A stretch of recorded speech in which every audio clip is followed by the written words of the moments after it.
అందరికీ నమస్కారం. నేను ఈల శ్రీరామూర్తి, ఆంధ్రప్రదేశ్ భారతీయ జనతా పార్టీ మీడియా ప్యానలిస్టులు మాట్లాడుతున్నాను. గౌరవ ప్రధానమంత్రి గారు శ్రీ నరేంద్ర మోడీ గారు 1వ తారీఖున అల్లూరి సీతారామరాజు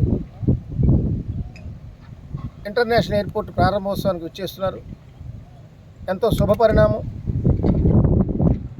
అనుకున్నటువంటి టైం కన్నా ఇంకా ముందుగానే భారత ప్రభుత్వం మోడీ గారి నాయకత్వంలో ప్రారంభించబడడం హర్షించదగినటువంటి విషయం. సుమారు 4,000 కోట్ల పైచిలుతో 2,200 ఎకరాలు విస్తీర్ణంలో ఈ ఇంటర్నేషనల్ ఎయిర్పోర్ట్ నిర్మాణం జరిగింది.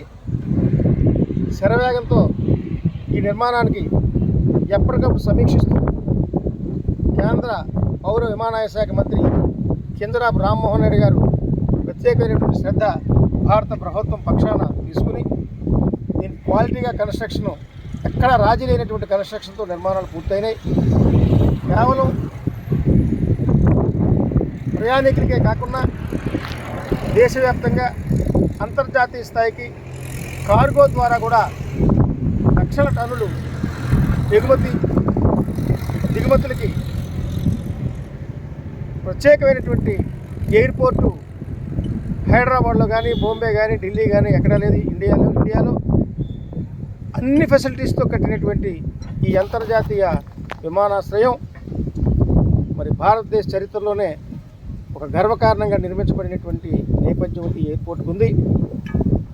వ్యవసాయ ఉత్పత్తులు కానీ, మత్స్య పరిశ్రమ ద్వారా వచ్చినటువంటి ఉత్పత్తులు కానీ, సెరికల్చర్ ఉత్పత్తులు కానీ, పండేటువంటి అనేకమైనటువంటి పంటలు మరి అంతర్జాతీయంగా అనేక దేశాలకు కూడా సప్లై చేయడానికి మరి ఇక్కడ నుంచి ఈ ఎయిర్పోర్ట్ ఎంతో ఉపయోగపడుతుంది. దీనివల్ల ఉత్తరాంధ్ర కాకుండా ఆంధ్రప్రదేశ్కి, విశాఖ ప్రాంతానికి ఇది ఇంకా ఎంతో ఈ ప్రాంతం డెవలప్ అవడానికి ఈ విమానాశ్రయం దోహదపడుతుంది. కొన్ని వేల కుటుంబాలు, లక్షల కుటుంబాలు జీవనోపాధికి కూడా మరి ఉపయోగపడేటువంటి ఈ ప్రాజెక్ట్ ఇది.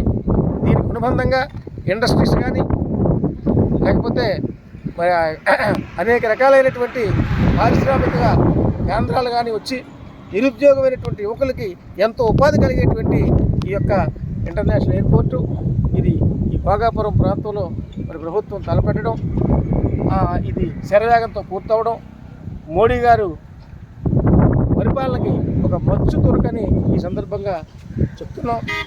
ప్రతిపక్షాలు ఇక్కడ ఎర్ర బస్సు కూడా రాదు, ఈ భోగాపురం ఎయిర్పోర్ట్ ఎవరు చూస్తారు, ఎవరికి కావాలి అని అనేక రకాల విమర్శ చేశారు.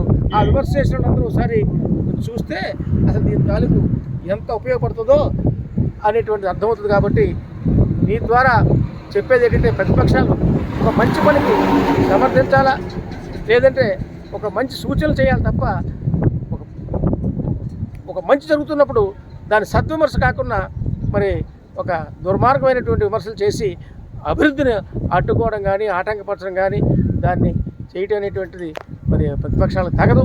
మంచిని ప్రోత్సహించేటువంటి ప్రజాస్వామ్య వ్యవస్థ ఈ దేశంలో ఉండాలని కోరుకుంటూ మరి రేపు 1వ తారీఖున వచ్చేటువంటి ఈ ప్రధానమంత్రి గారికి ఘనమైనటువంటి స్వాగతం చెప్పడానికి లక్షలాది మంది ప్రజానీకం తరలి వచ్చి వారికి శుభాభివందనాలు తెలియపరచాలని మీ ద్వారా మరి ప్రజానీకాన్ని కోరుతా ఉన్నాను.